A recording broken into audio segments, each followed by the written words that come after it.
नमस्कार. आपल्या बायोलॉजीच्या टॉपिकमध्ये बायोलॉजीच्या पुस्तकामध्ये 2 नंबरचा जो टॉपिक आहे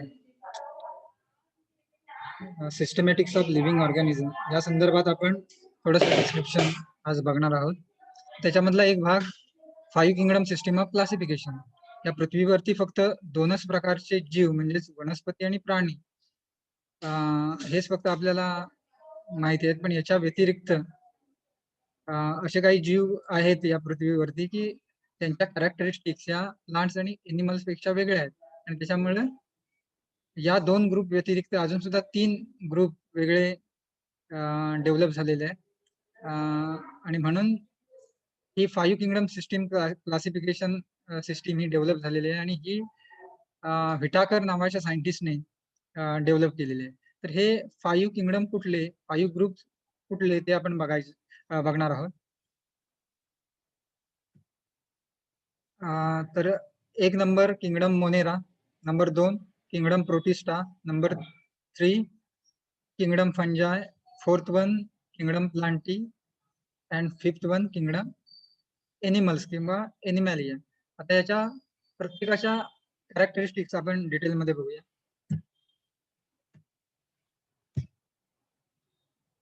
kingdom Monera, it is a unicellular prokaryotic organism. म्हणजे युनिसेल्युलर म्हणजे एक पेशीय आणि प्रोकॅरियोटिक म्हणजे आदिजीवजन्य. म्हणजे यांच्यामध्ये ट्रू न्यूक्लियस नसतो. म्हणजेच genetic material is not surrounded by a nuclear membrane and hence it is called false nucleus.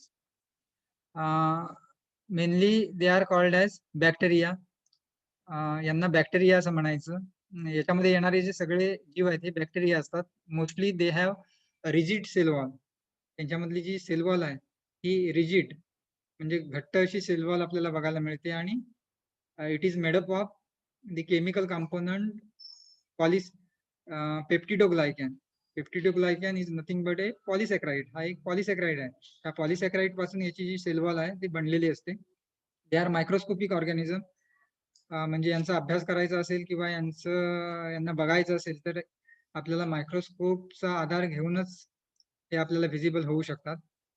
They are having a different modes of nutrition. म्हणजे त्यांचं जे पोषण आहे वेगवेगळ्या पद्धतीने होतं. Some are autotrophic while some are heterotrophic. म्हणजे काही जे आहेत हे स्वयंपोषी आहेत. They can prepare their own food material with the help of chlorophyll, while some are heterotropic. Because of lack of chlorophyll, they cannot prepare their own food material, and for the sake of survival, they can depend upon the others. Hence, they are called as heterotropic. म्हणजे परजीवी. They are having a two major groups. Number 1 is Eubacteria and another one is Archaebacteria. Eubacteria, that is the true bacteria. It includes bacteria and cyanobacteria, while Archaebacteria, they are present in ancient time. म्हणजे खूप खूप वर्षापूर्वी पृथ्वीची निर्मिती झाल्यानंतर किंवा त्यावेळेला present असणारा जो बॅक्टेरिया आहे त्याला आर्किबॅक्टेरिया असं म्हणतात. एक्झाम्पल इथं एक दिलेलं आहे ई कोलाय किंवा इक्चेरेशिया कोलाय. ई कोलाय किंवा Escherichia coli is one of the soil bacterium. त्याची डायग्राम इथे दाखवलेली आहे. त्याला इथे फ्लॅजेलम आहेत, सेलवॉल आहे, डीएनए आहे. हा जो डीएनए आहे या डीएनएच्या भोवती न्यूक्लिअर मेम्ब्रेन नसते म्हणून याला प्रोकॅरियोटिक ऑर्गॅनिझम असं म्हणायचं. तर ह्या किंगडम मोनेराच्या कॅरेक्टरिस्टिक आहेत. Kingdom Protista number 2. They are also unicellular. म्हणजे मगाशी आपण बघितलं की मोनेरा जो आहे तो सुद्धा युनिसेल्युलर ग्रुप आहे. हा सुद्धा युनिसेल्युलर आहे, बट इट इज युकॅरियोटिक. म्हणजे हा एक पेशी आहे पण युकॅरियोटिक म्हणजे न्यूक्लियस हा वेल डेव्हलप याच्यामधला झालेला असतो. म्हणजे genetic material is surrounded by nuclear membrane and hence it is called eukaryotic organism. Protista या ग्रुपला दुसरं नाव प्रोटोझोन असं सुद्धा म्हटलं जातं. They are also microscopic. म्हणजे यांना बघायचं असेल, यांचा अभ्यास करायचा असेल तर आपल्याला मायक्रोस्कोपचा आधार घेतल्याशिवाय आपल्या नुसत्या डोळ्यांनी आपल्याला हे बघता येत नाही. They are of also a various modes of nutrition. Some are autotrophic, they can prepare their own food material, while some are heterotrophic, they can depend upon the other for the sake of survival. Example इथे दिलेलं आहे diatoms, amoeba. Kingdom फंजाय याला बुरशी वर्ग असं आपण म्हणतो. They are multicellular organism, multicellular eukaryotic organism except yeast. म्हणजे आपण दुधापासून दही जे बनवतो तर त्याच्यामध्ये ईस्ट असतं. तर ईस्ट हे फक्त युनिसेल्युलर आहे. बाकी all other organisms they are multicellular in nature. They are achlorophyllous organism, म्हणजे यांच्यामध्ये क्लोरोफिल नसतं आणि म्हणून they cannot prepare their own food material for the sake of survival or for the sake of food material. They can depends upon the others. म्हणून हे heterotrophic आहेत. True nucleus is present. The cell wall is made up of a chemical component chitin or fungal cellulose. Chitin नावाच्या chemical component पासून याची sale wall बनलेली असते. आता chitin हे काय आहे, तर हे एक पॉलिसॅकराइड आहे. पॉलिसॅकराइड आहे. या पॉलिसॅकराइड पासून याची सेल वॉल बनलेली असते. ह्याचं जी बॉडी स्ट्रक्चर आहे किंवा बॉडी थ्रेड जे आहेत त्याला मायसेलियम असं म्हणतात. And singular body part it is called hyphae. त्याला हायपी असं म्हणायचं. They are saprophytic mode of nutrition. They are saprophytic. Saprophytic म्हणजे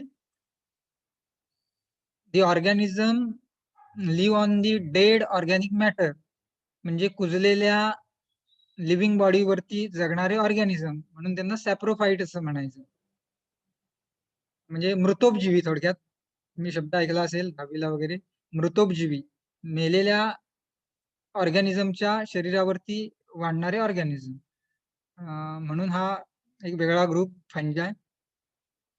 एक्झाम्पल ईस्ट किंवा पेनिसिलियम इथं दिलेलं आहे. आता इथं या पीपीटी मध्ये जी डायग्राम तुम्हाला दिसते त्याला आपण रोवन असं म्हणतो मराठीमध्ये. इकडे बायोलॉजिकल भाषेमध्ये त्याला ॲगॅरिकस असं म्हणतात. तर हे जे रोवन आहे हे आपण ह्याच्यातल्या काही स्पेसीज ह्या आपण खाण्यासाठी फूड म्हणून याचा वापर करतो. बऱ्याचशा गावामध्ये ही जी बुरशी आहे ही मांसाहारी म्हटली जाते, म्हणून ती घरामध्ये शिजवत नाही किंवा देवाच्या ठिकाणी ती शिजवत नाही. ती बाहेर शिजवलं जातं, त्याचं प्रोसेसिंग केलं जातं असं म्हटलं जातं. पण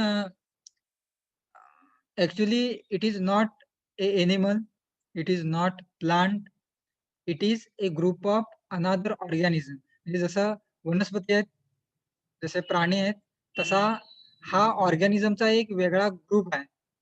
म्हणून लक्षात घ्या, ही वनस्पती पण नाही. कोणी विचारलं तर सांगा ही वनस्पती पण नाही, हा प्राणी पण नाही, पण हा सजीवांचा एक वेगळा ग्रुप आहे. मग आता तुम्ही त्याला म्हणजे मांसाहारी म्हणा किंवा शाकाहारी म्हणा, हे तुमच्यावर डिपेंड आहे. पण हा एक ऑर्गॅनिझमचा एक वेगळा ग्रुप आहे. सायंटिफिक भाषेमध्ये आपण समजून घेतलेला आहे. याच्या ह्या वेगवेगळ्या कॅरेक्टरिस्टिक आहेत त्या वाचा.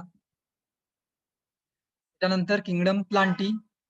Kingdom Plantae it is a eukaryotic multicellular organism. म्हणजे याच्यामध्ये ट्रू न्यूक्लियस असतो आणि मल्टीसेल्युलर ऑर्गॅनिझम याच्यामध्ये आहे. याची जी सेलवॉल आहे ही सेलवॉल सेल्युलोज नावाच्या केमिकल कंपोनंट पासून बनलेली असते. They are autotrophic. हे सगळे जे जीव आहे याच्यामध्ये येणारे हे ऑटोट्रॉपिक आहेत, म्हणजे स्वयंपोषी आहेत, स्वतःचं अन्न स्वतः तयार करतात. बिकॉज दे आर हॅव्हिंग काय, तर chlorophyll pigment. They are further classified into 5 different groups: Thallophyta, Bryophyta, Pteridophyta, Gymnosperm and Angiosperm. They are classified into 5 groups. इथे दाखवलेलं आहे Thallophyta, Bryophyta, Pteridophyta, angiosperm and gymnosperm. तर थॅलोफायटा, तर body is thallus like. All algae म्हणजे सगळ्या प्रकारची जी शैवाल आहेत ती याच्यामध्ये येतात. थॅलस म्हणजेच काय, तर body, plant body is cannot differentiated into root, stem and leave. म्हणजे यांची जी प्लांट बॉडी आहे यांच्यामध्ये रूट, स्टेम आणि लीव्स असं काही विभाजन करता येत नाही. म्हणून बॉडी इज थॅलस, म्हणून या ग्रुपला थॅलोफायटा असं म्हणायचं. व्हॅस्क्युलर सिस्टीम याच्यामध्ये अब्सेंट असते, म्हणजे झायलेम आणि फ्लोएम नसतात. झायलेम आणि फ्लोएम म्हणजेच काय, तर रसवाहिन्या आणि जलवाहिन्या यांच्यामध्ये नसतात. यांच्यामध्ये एम्ब्रियो फॉर्मेशन होत नाही. म्हणून याला थॅलोफायटा असं म्हणायचं. अल्गी हा ग्रुप जो आहे हा थॅलोफायटामध्ये येतो. तर ह्या अल्गीच्या कॅरेक्टरिस्टिक इथं सांगितलेल्या आहे. क्लोरोफिल याच्यामध्ये प्रेझेंट असतं आणि ह्याच्यामध्ये डिफरंट टाइप्स ऑफ पिगमेंट्स आपल्याला बघायला मिळतात. म्हणजे वेगवेगळ्या पिगमेंट्स यांच्यामध्ये असतात आणि त्याच्यामुळं त्यांचा अभ्यास करण्याच्या दृष्टिकोनातून त्यांना नावं देण्यात आलेले आहे. ब्ल्यू ग्रीन अल्गी किंवा brown algae, red algae, purple algae. ह्याच्यातली रेड, ब्राऊन, ग्रीन किंवा पर्पल या ज्या अल्गी आहेत या अल्गी मोस्टली मरीन वॉटर मध्ये आपल्याला बघायला मिळतात आणि टेरेस्ट्रियल किंवा जमिनीवरती किंवा जमिनीवरच्या गोड्या पाण्यामध्ये आपल्याला ग्रीन अल्गी जास्त करून आपल्याला बघायला मिळते. अल्गी आर ऑटोट्रॉपिक ऑर्गॅनिझम आहे. They can prepare their own food material. Cell wall is made up of cellulosic material. Mainly aquatic, पाण्याशिवाय त्या वाढू शकत नाहीत. पण काही algae they can growing on the tree trunks, म्हणजे झाडांच्या फांद्यांवरती सुद्धा आपल्याला त्या काही अल्गी बघायला मिळतात. इथे एक्झाम्पल दिलेलं आहे. क्लॅमिडोमोनास ही युनिसेल्युलर अल्गी आहे. युलोथ्रिक्स ही सुद्धा युनिसेल्युलर अल्गी आहे. स्पायरोगायरा तुम्हाला माहिती असेल ही मल्टीसेल्युलर आहे. ह्या अल्गीच्या कॅरेक्टरिस्टिक आहेत. त्याच्यानंतर ब्रायोफायटा. ब्रायोस म्हणजे मॉस किंवा स्पंज. या ज्या वनस्पती आहे ह्या स्पंजच्या आकाराच्या, म्हणजे आपण भांडी घासण्यासाठी किशी वापरतो किंवा स्पंज वापरतो किंवा उशीमधला जो कापूस आहे त्या कापसाच्या आकारासारखं यांचं स्ट्रक्चर आपल्याला बघायला मिळतं. म्हणून याला ब्रायोफायटा असं म्हणायचं. They are also called अँफिबियन्स of plants. त्यांना उभयचर वनस्पती असं म्हणतात, कारण ह्या वनस्पती टेरेस्ट्रियल म्हणजे जमिनीवरती, खडकांवरती, झाडांच्या फांद्यांवरती, पाण्यामध्ये सुद्धा वाढतात. पण for the sake of sexual reproduction, म्हणजे सेक्शुअल रिप्रोडक्शन करण्यासाठी यांना पाण्याची आवश्यकता लागते, म्हणून यांना अँफिबियन्स ऑफ प्लांट असं म्हटलेलं आहे.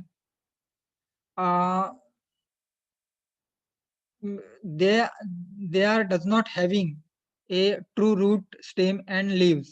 यांच्यामध्ये खरोखरची रूट, स्टेम, लीव्ह सिस्टीम अशी नसते, पण root like, stem like, leave like structure याच्यामध्ये प्रेझेंट असतं. आणि याच्यामधली जी रूट्स आहेत ही ट्रू रूट्स नसतात, म्हणून त्यांना रायझॉइड्स असं म्हणतात. दे कॅन हेल्प्स टू अँकर to the substratum and absorption of water. याच्यासाठी त्यांचा फायदा होतो. जनरली ही जी प्लांट आहे ती 1 to 2 सेंटीमीटर एवढीच त्यांची लेंथ आपल्याला बघायला मिळते. And they can grow under the शेडी प्लेसेस, म्हणजे सावलीच्या ठिकाणीच ही आपल्याला वाढताना बघायला मिळते. आता ह्याचे 2 सब टाइप्स आपल्याला बघायला मिळतात. एक म्हणजे लिव्हरवर्ट्स आणि दुसरं मॉसेस. लिव्हरवर्ट्स म्हणजे ज्यांचं स्ट्रक्चर किंवा ज्यांचा आकार लिव्हर सारखा, म्हणजे आपल्या लिव्हर सारखा, हृदयासारखा, सॉरी, यकृतासारखा आपल्याला बघायला मिळतो. आणि मॉसेस ज्यांचा आकार स्पंज सारखा आपल्याला बघायला मिळतो. यांच्यामधला डिफरन्स इथं तुम्हाला दाखवलेला आहे. याच्यामधलं जे गॅमेटोफाइट आहे इट इज फ्लॅटन आणि थॅलॉइडल. म्हणजे याच्यातलं गॅमेटोफाइट म्हणजे सेक्स जनरेट करणारं जे त्यांची बॉडी आहे त्याला गॅमेटोफाइट असं म्हणायचं. तर ती बॉडी तिथं खाली डायग्राम मध्ये तुम्हाला दिसेल. की ती फ्लॅट आपल्याला बघायला मिळते आणि इकडची जी आहे ती मॉस म्हणजे स्पंज आकाराची. याच्यामधले रायझॉइड जे आहेत ते युनिसेल्युलर आणि मॉसेस मधले मल्टीसेल्युलर. यांच्यामधलं leaf like structure in 3 whorls along the stem. याच्यामध्ये लीफ लाईक स्ट्रक्चर 3 व्हर्ल मध्ये प्रेझेंट असतं. याच्यामध्ये leaf like structure are spirally arrange. Capsule of sporophyte split into 4 balls for dispersing the spores. आणि ह्याच्यामधली capsule of the sporophyte does not have a elaborate mechanism for dispersal of seed. Liver मधलं जे example आहे ते रिक्शिया मार्केन्शिया आहे. त्याच्यामधलं example फिनारिया स्पॅग्नम आणि अँथोसिरॉस. खाली त्याचे डायग्राम दिलेले आहे, याच्यावरून तुम्हाला लक्षात येईल. टेरिडोफायटा म्हणजे याला नेचेवर्गीय वनस्पती असं म्हणतात. टेरॉस म्हणजे फिदर्स किंवा पिस. यांच्यामधली जी लिव्ज आहे ती पिसांच्या म्हणजे कोंबडीच्या म्हणा किंवा पक्ष्यांच्या पिसांच्या आकाराची असतात, म्हणून याला टेरिडोफायटिक प्लांट असं म्हणायचं. हे सुद्धा शेडी कूल प्लेसेस मध्ये आपल्याला बघायला मिळतात, म्हणजे जिथं पाणी असतं अशा ठिकाणी ह्या वाढतात. विहिरीच्या कट्ट्यांच्या आतमध्ये सुद्धा या वनस्पती आपल्याला बघायला मिळतात. यांच्यामध्ये वेल डेव्हलप्ड झायलम सिस्टीम प्रेझेंट असते आणि फ्लोएम सिस्टीम सुद्धा, म्हणजे रसवाहिनी आणि जलवाहिनी यांच्यामध्ये प्रॉमिनंट आपल्याला बघायला मिळतात. याच्यातल्या काही ट्रीज ज्या आहेत ह्या क्रिसमस ट्री म्हणून आपण वापरल्या जातात सेरिमनीमध्ये. ह्या टेरिडोफायटाच्या वेगवेगळ्या कॅरेक्टरिस्टिक्स आहेत. कंपॅरिझन बिटवीन थॅलोफायटा, ब्रायोफायटा आणि टेरिडोफायटा. थॅलोफायटा, ब्रायोफायटा आणि टेरिडोफायटाचं कंपॅरिझन इथं दिलेलं आहे. थॅलोफायटा मधली प्लांट बॉडी ही स्कॅलस लाईक. ब्रायोफायटा मधली याच्यामध्ये ट्रू लिव्स आणि रूट नसतात, but root like, stem like आणि leaves like structure is present. आणि टेरिडोफायटा मध्ये प्लांट हॅव ट्रू रूट आणि शूट सिस्टीम. थॅलोफायटा मध्ये पर्टिक्युलर झायलेम सिस्टीम किंवा फ्लोएम सिस्टीम प्रेझेंट नसते. ब्रायोफायटा मध्ये सुद्धा ती नसते, पण टेरिडोफायटा मध्ये well developed conducting system is present. Thallophyta example algae, Bryophyta example mosses आणि Pteridophyta all types of ferns. आता जिम्नोस्पर्म. जिम्नोस्पर्म म्हणजे जिम्नॉस म्हणजे नेकेड, स्पर्मा म्हणजे सीड. या वर्गातल्या वनस्पतींना डायरेक्टली बिया येतात, म्हणजे फळ नसतं. फळ अबसेंट किंवा fruit is absent and seeds are coming directly, म्हणून यांना जिम्नोस्पर्म असं म्हणतात. आणि यांच्यामध्ये जास्त फ्लावर प्रेझेंट नसतात किंवा जास्त फ्लावर्स या वनस्पतींना येत नाही, म्हणून यांना लोअर फ्लावरिंग प्लांट्स असं म्हटलं जातं. फ्लावर्स आर जनरली युनिसेक्च्युअल, म्हणजे युनिसेक्स प्लांट्स ही आपल्याला बघायला मिळतात. म्हणजे मेल प्लांट तर मेल प्लांट, फिमेल प्लांट तर फिमेल प्लांट, म्हणजे एकाच प्लांट वरती मेल आणि फिमेल सेक्स प्रेझेंट नसतात, म्हणून यांना युनिसेक्च्युअल असं म्हणायचं. The plants are usually perennial, म्हणजे वर्षानुवर्ष जगणाऱ्या वनस्पती आहे. एव्हरग्रीन म्हणजे सदाहरित, कायमस्वरूपी हिरव्या असलेल्या. आणि वुडी ट्रीज आपल्याला बघायला मिळतात. इथं हे जिम्नोस्पर्मिक प्लांटचे काही एक्झाम्पल आपल्याला बघायला मिळतात. कोकणात जिम्नोस्पर्मिक प्लांट आपल्याला बघायला मिळत नाही, पण हिमालयन रेंजेस मध्ये ही बघायला मिळतात. आपल्याकडे फक्त गार्डन मध्ये लावण्यासाठी सायकस नावाची जी वनस्पती आहे ती ऑर्नामेंटल प्लांट म्हणून आपण इकडे लावतो, पण बाकीच्या वनस्पती इकडे आपल्याकडे नाहीत. त्या देवदार किंवा पायनस ह्या ज्या वनस्पती आहेत, अरावकॅरिया ह्या वनस्पती ज्या आहेत ह्या हिमालयन रेंजेस मध्ये त्या तिकडे बघायला मिळतात. त्यानंतर angiosperm, they are flowering plants, high flowering plants आणि ओव्ह्युल्स एन्क्लोज्ड विदिन एन ओव्हरी, म्हणजे ह्या वनस्पतींना फळं असतात आणि फळांच्या आतमध्ये बिया असतात. या प्रकारच्या वनस्पती कोकणामध्ये सर्रास सगळ्याच ठिकाणी आपल्याला बघायला मिळतात. They are further classified into 2 types on the basis of their cotyledons, monocotyledon and dicotyledon, म्हणजे एक बीजपत्री आणि द्विबीजपत्री वनस्पती, असं यांचं दोन ग्रुपमध्ये विभाजन केलेलं आहे. किंगडम एनिमॅलिया म्हणजे प्राणी ग्रुप हा युकॅरियोटिक मल्टीसेल्युलर ऑर्गॅनिझम आहे, टोटली हेट्रोट्रॉपिक, म्हणजे स्वतःचं अन्न स्वतः तयार करत नाही, जगण्यासाठी दुसऱ्यावर अवलंबून असणारा ग्रुप आहे. Generally they have locomotory organs, त्यांना लोकोमोटरी ऑर्गन्स असतात आणि त्याच्यामुळे एका जागेवरून दुसऱ्या जागी ते जाऊ शकतात. They are further classified into two groups, invertebrates and vertebrates, म्हणजे पाठीचा कणा असलेले आणि पाठीचा कणा नसलेले. यांचं ब्रीफ आउटलाईन ऑफ क्लासिफिकेशन इथे दिलेलं आहे. ऑर्गॅनिझम्स, पृथ्वीवरचे असलेले organisms, they are classified into two major groups, prokaryotic आणि युकॅरियोटिक. प्रोकॅरियोटिक मध्ये फक्त एकच किंगडम येतो, किंगडम मोनेरिया, आणि युकॅरियोटिक मध्ये